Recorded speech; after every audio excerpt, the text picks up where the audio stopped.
Yannick, Ouais. salut. Salut. Ça va? Ouais, super bien après cette course. Donc tu viens de faire le Mont Fuji, l'Ultra Trail du Mont Fuji. Est-ce que tu peux nous raconter comment tu as vécu ta course? Alors, au début, j'ai essayé de ralentir à un rythme plus lent que d'habitude pour justement avoir de l'énergie tout au long de la course. Et mon objectif, c'était après 128 km, donc à RAS7, de donner tout ce que j'avais. Sauf que les conditions météo n'ont pas été comme prévu. C'était incroyable. Il y a eu du brouillard tout le long de la course, des fois pendant 20 km, des fois quand on gravissait des montagnes, on ne voyait pas vraiment à 2 mètres devant nous avec un gros brouillard intense comme si tu prenais une voiture et que tu mettais tes pleins phares en plein voir, tu vois absolument rien, je voyais pas mes pieds. Il y avait de la boue partout, ça glissait. Des fois je pouvais pas courir, je devais faire hyper gaffe. Les pentes étaient comme ça, fallait glisser, fallait prendre des cordes. Donc ça c'était la première partie. Et en plus il pleuvait beaucoup. Ouais, et hier, après donc A8, 140 km, il y a une tempête de neige sur la dernière grosse montagne. J'avais pas mis mes gants, j'ai attendu et vraiment il y avait de la neige partout, il faisait froid, il faisait -1. Neige, boue, c'était vraiment très difficile. Et du coup j'ai eu très froid.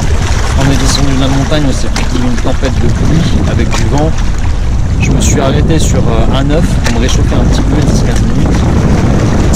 Excuse-moi, A9 c'était à combien de kilomètres à ce moment-là? C'était à 156 km, donc juste 9 km avant la fin. Et vers 3h15, ils nous ont dit que la course était finie parce que la météo était trop extrême. Donc ils ont décidé qu'on était quand même finisher. Félicitations pour cette belle course, et c'est malgré ces conditions difficiles, on va même dire extrêmes. C'est quoi tes prochaines courses? Les prochaines grands ultra trails, c'est le grand trail de Tourcoing en Italie. Je fais 110 km, 7000 mètres de dénivelé positif. Et la Diagonale des Fous en fin octobre sur l'île de la Réunion, et ça c'est la course de l'année, l'une des courses les plus difficiles du monde, donc je suis vraiment très content de pouvoir la faire. Donc si je comprends bien, octobre. Diagonale des Fous. Ouais. Est-ce que tu pourrais un peu préciser pour ceux qui te suivent maintenant sur Instagram et un peu YouTube, qu'est-ce que c'est que un peu plus précisément la Diagonale des Fous?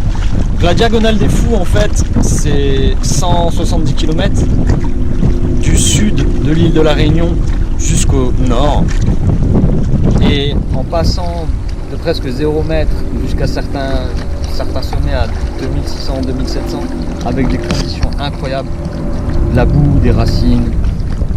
Il peut faire très chaud, l'île de la Réunion en ce moment c'est presque 35 degrés, il y a de fortes taux d'humidité, mais la nuit très froid en altitude forcément. Et voilà ce que c'est. Et pour donner un exemple, les meilleurs gagnent cette course en 24 heures. François Daen notamment, et François Daen gagne l'UTMB en 19 heures, donc ça donne une petite idée de la difficulté. Tout à fait. Et toi, ton objectif? Mon objectif c'est de la finir en moins de 30 heures. Pas mal. Donc je vais m'entraîner très fort pour ça, et j'ai un projet de faire la GR20 en septembre, en 5 jours, mais en mode... Donc GR20 pour t'entraîner pour la Diagonale des Fous. C'est ça. Merci.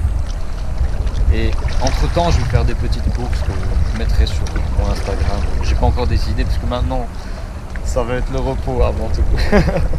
Yannick, eh bien bravo à toi, on te souhaite une bonne continuation. Est-ce que tu veux dire un dernier message avant qu'on se quitte? Je remercie tout le monde, donc tous les supporters ici sur l'Ultra Trail du Mont Fuji, tous les volontaires, c'était incroyable. Il y a une atmosphère incroyable au Japon, ils ont une telle passion et ils vous félicitent sur chaque station comme si tu étais un professionnel, et même quand on a fini la course, ils étaient là à nous applaudir.